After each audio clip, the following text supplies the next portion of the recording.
तो जो हमारे पास ऑनलाइन इतने सारे लोग होते हैं जो न्यूट्रिशन के बारे में बता रहे होते हैं, या हमारे पास कोई ऐप्स आती हैं या उसके अलावा एड्स आते हैं, तो we should rely on that?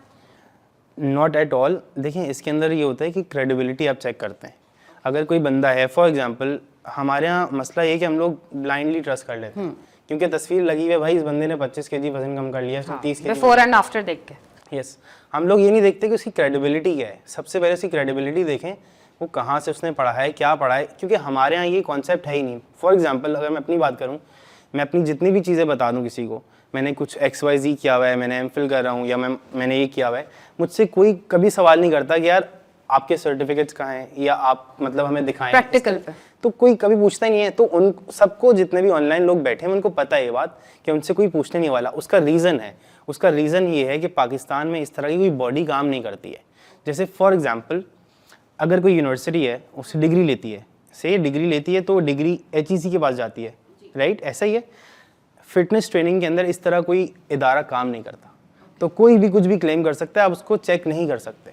आपको कैसे ख्याल आया कि मुझे फिटनेस ट्रेनर बनना? अच्छा, मेरा एक दोस्त था, वो मुझे जिम लेकर गया, राइट?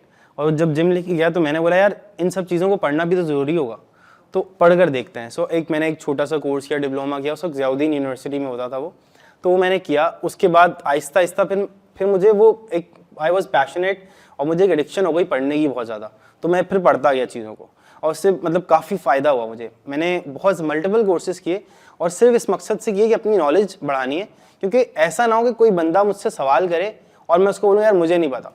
अच्छा, ये थोड़ी देर पहले यही बात मैं करी थी कि जिम लोग जब जाते हैं तो ज़्यादातर यही होता है हम लोगों का एम कि हम वेट लॉस कर लें, ठीक है? किसी भी तरह मतलब डाइट भी नहीं देख रहे होते, कोई और चीज़ भी नहीं देख रहे होते, ना अपना लाइफस्टाइल देख रहे होते, ना ये देखते कि हेल्दी ईटिंग है या अनहेल्दी ईटिंग है, लेकिन इन सारी हैबिट्स को बालाए ताक रख के सिर्फ फोकस होता है कि हमें 1 महीने में 4 kg, 6 kg, 10 kg कम करना है। तो क्या ज़रूरी है हम जिम जाएँ तो हम अपना वेट लॉस करते हैं?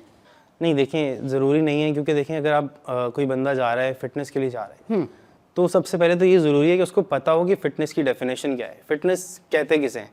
अगर फॉर एग्जांपल मैं आपको बोल दूं कि आप सोफ़ा ड्रैग कर दें या पुश कर दें या कुछ कर लें इसको, अगर आप वो काम नहीं कर सकती और आप जिम जा रही हैं तो कोई पॉइंट नहीं है, राइट? आपकी जो फिटनेस है वो रिलाई करती है आपकी जो डेली फंक्शनैलिटी है उसके ऊपर बहुत ज़्यादा होती है कि आप कर फॉर एग्जाम्पल इसको ऐसे मैं डेफिनेशन ऐसे बताया हूँ, आप पूरा दिन थके हैं, राइट? और आपको रात को अम्मी ने बोल दिया कि बेटा जाओ दूध लेकर आओ, राइट? आप नहीं जा रहे क्योंकि आप थके हुए हो, this is not fitness, right? आपकी फिटनेस ये होनी चाहिए लाइक आप हर वक्त लाइक एक्टिव हो, ये फिटनेस होनी चाहिए। अब जो जिम से जो चीज़ जिम वाली है, फिटनेस के बहुत सारे कंपोनेंट्स हैं, राइट? फिटनेस इटसेल्फ एक मतलब एक सिर्फ छोटी सी चीज़ नहीं है, फिटनेस के अंदर एक छोटा सा कंपोनेंट होता है जिसको हम कहते हैं वेट, लाइक बॉडी कॉम्पोजिशन, जिसके अंदर वेट लॉस या वेट गेन आता है, राइट? तो एक छोटा सा कंपोनेंट उस पर काम करना चाहिए, लेकिन ये नहीं हो कि सिर्फ हम उसी कंपोनेंट पे काम कर रहे हैं और हम बाकी सारी चीज़ें हटा दें, स्ट्रेंथ हटा दें, एंड्योरेंस हटा दें, हमारा हार्ट कितने अच्छे से काम कर रहा है वो हटा दें, हमारी फ्लेक्सिबिलिटी कितनी अच्छी है वो हटा दें, हमारा रिएक्शन टाइम, कोऑर्डिनेशन, बहुत सारे मल्टीपल कंपोनेंट्स हैं, लेकिन जस्ट प्रिसाइज करके हम उसको ये बोल सकते हैं कि एक छोटा सा कंपोनेंट है, काम करना चाहिए, बट बाकी चीज़ों को नेग्लेक्ट नहीं करना चाहिए। लेकिन बहुत से लोग जिम जाके भी इनएक्टिव हो जाते हैं। वो जिम जाने के बाद कहते हैं अब हमें कोई पेन किलर दे दे, हमें दुख रहा है, हमें बुखार हो गया, हमारी तबीयत, शुरू के 3 दिन 4 दिन ऐसा होता है। बिल्कुल ऐसा होता है। उसका रीज़न है, यहाँ पे आ जाता है लैक ऑफ एजुकेशन की बात आ जाती है ना, कि हमारे यहाँ बहुत ज़्यादा मसला ये है कि हमारे यहाँ ट्रेनर्स को ये नहीं पता होता कि वर्कआउट जो है या एक्सरसाइज है उसका वॉल्यूम कितना रखना चाहिए। ट्रेनर्स तो उनको गाइड करते हैं कि you have to take a pain killer क्योंकि आज लेग्स लगाए हैं आपको दर्द। अगर मैं आपको वो बताता हूँ ना कि हमारे यहाँ मेंटालिटी क्या है, यार जिम जाऊँगा अगर दर्द नहीं हुआ तो मज़ा नहीं आएगा वर्कआउट करने में। सो बेसिकली आप फॉर एग्जांपल एक न्यू भी हो, आप जिम जा रहे हो, आप वर्कआउट कर रहे हो, तो आपको पता होना चाहिए कि आपकी बॉडी उस वर्कआउट से कितनी जल्दी रिकवर करेगी, राइट? अगर आप वर्कआउट कर रहे हो, आप बहुत ज़्यादा वर्कआउट का वॉल्यूम है आपका, ट्रेन किए जा रहे हो, 1.5-2 घंटे 3 घंटे जिम में वर्कआउट करके आ गए, तो अभी आपकी बॉडी रेडी नहीं है उससे रिकवर करने के लिए। तो उस चीज़ को जो हमारी टर्म में कहते हैं, हम उसे कहते हैं delayed onset muscle soreness, right? अब वो उससे रिकवर कितने दिन में करेगा?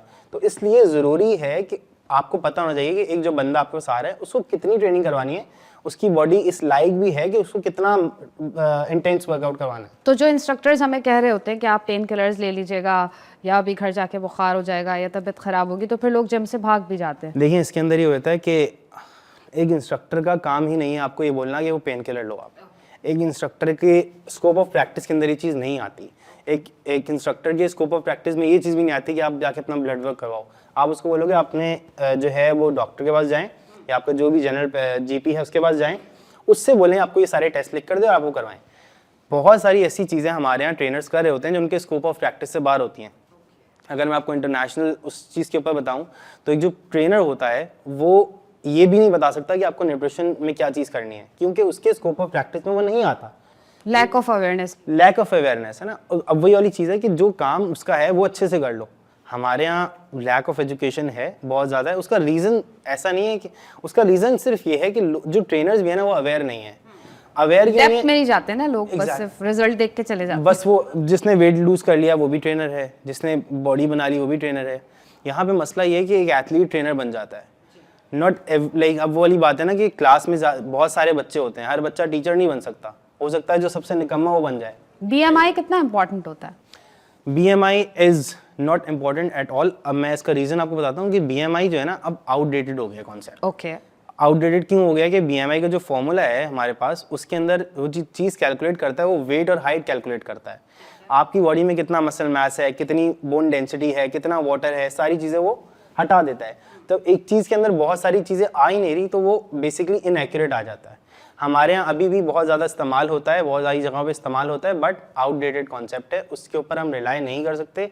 रीज़न इज़ कि वो सिर्फ आपके वेट को और आपके हाइट को देख रहा है। वेट के अंदर क्या चीज़ है, कितना लीन मास है, कितना बोन डेंसिटी है, कितना वाटर है, ये सारी चीज़ें काउंट नहीं हो रही। तो इसकी वजह से ना वो बड़ा इनएक्यूरेट कॉन्सेप्ट है। और बहुत सारे लोग बहुत हेफ्टी अमाउंट ले रहे हैं आपसे जिम जाने के लिए, ऐसा भी होता है, या फिर उनके पूरे पूरे प्लान्स होते हैं 3 मंथ्स 4 मंथ्स के, लेकिन जो आम लोग हैं, जो मासेस हैं हमारे, वो नहीं अफोर्ड कर सकते। तो उनके लिए आप क्या सजेस्ट करें? अच्छा, मैं मतलब ऑब्वियसली बहुत सारे लोग होते हैं जो कि ट्रेनर अफोर्ड नहीं कर सकते, पर्सनल ट्रेनर, अच्छा पर्सनल ट्रेनर अफोर्ड नहीं कर सकते। तो वो चीज़ों को खुद से मतलब इतना कोई मुश्किल नहीं है, बेसिक चीज़ें पढ़ना या बेसिक चीज़ों को देखना इतना मुश्किल नहीं है। उन चीज़ों को देख के वहाँ से चीज़ों को सीखना शुरू कर दें। और मैं आपको ऑनेस्टली बताऊँ, अगर कोई बंदा जिम जा रहा है, लाइक दिस इज़ लाइक हम लोग वो बातें करते हैं जो बिल्कुल रियल है ना। तो अगर फॉर एग्जाम्पल मैं जिम जा रहा हूँ, मैं एज अ क्लाइंट जिम जा रहा हूँ, अगर मैं जाता हूँ वहाँ पे कोई ट्रेनर मौजूद है, अगर मैं उससे कुछ पूछूंगा ना तो ऐसा नहीं है वो ट्रेनर मना कर देगा। आप उसको बता दो यार मैं थोड़ी सी चीज़ें सीखना चाह रहा हूँ, ठीक है, क्योंकि हर चीज़ देखकर सीखना like this is not possible. मतलब बहुत सारी ऐसी एक्सरसाइज होती हैं जो आपको लगता है कि आप सही कर रहे हो, अनटिल और अनलेस कोई आके आपको बताता है यार आप गलत कर रहे हो। तो बेहतर ये कि एक ट्रेनर की अगर एक झलक वो देख लेगा, अच्छा ट्रेनर, तो आपको बता देगा यार ये चीज़ गलत हो रही है। लेकिन ट्रेनर की कंसल्टेशन भी तो बहुत एक्सपेंसिव है ना, लोग नहीं अफोर्ड कर सकते, फिर उनके अपॉइंटमेंट मिलना बहुत एक्सपेंसिव है। फिर एक मखसूस कैटेगरी है जो उन तक जाती है। अगर मैं आम लोगों की बात करूँ, अब इंक्लूडिंग माई सेल्फ, तो we can't go there and we can't like take the appointment and all. उस सारे प्रोसेस को हमें लगता है कि बहुत झंझट है। तो घर बैठे जो लोग हैं उनको क्या सजेस्ट करेंगे कि वो हेल्दी लाइफस्टाइल कैसे पैक कर सकते हैं? अच्छा, हेल्दी लाइफस्टाइल, सबसे पहले तो इसके अंदर जब लाइफस्टाइल की बात आई है तो सबसे पहले तो लाइफस्टाइल को फिक्स करें।